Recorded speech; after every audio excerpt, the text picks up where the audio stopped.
Pink నా red jacket ఏమన్నా చూసినావా? రెడ్ జాకెటా? లేదే. లేదా? నేనే చూస్తాలే. పింక్ దొరకలేదు పింక్. పక్కా నువ్వు చూడలేదు గదా? లేదు నీలు, నేనేం చూడలేదు. అవునా? ఇంకోసారి వెతుకుతాలే అయితే. ఈ మొగాళ్ళకి ఏమనిపిస్తుంది తెలుసా? మనం వాళ్ళ పనులన్నీ చేసుకుంటూ వాళ్ళ చుట్టే తిరగాలని.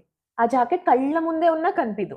కానీ మనం లేచి వెతికితే మాత్రం 10 సెకండ్లలో కనిపిస్తుంది. ఇప్పుడు ఏమైనా పర్లేదు, నేను మాత్రం లేచి ఆ జాకెట్ వెతికే ప్రసక్తే లేదు. పింక్ అన్ని దగ్గర వెతికినా పింక్ దొరకట్లేదు. దొరకట్లేదా నీలు జాకెట్? పర్లేదులే, దొరికినప్పుడు వేసుకో. మ్యాటర్ అది కాదు పింక్. ఆ జాకెట్‌లో నీకోసం షాపింగ్ కోసం డబ్బులు పెట్టినాను. ఏమి డబ్బులున్నాయా? ముందే చెప్పాలి కదా నీలు. ఉండు, నేను వెళ్ళి చూసేసొస్తా. నీలు, హ్మ్. ఇదేనా రెడ్ జాకెట్? ఇదే పింక్ దొరికిందా? దొరికింది, కానీ దీనిలో ఏమో ఉట్టి 100 రూపీసే ఉన్నాయి.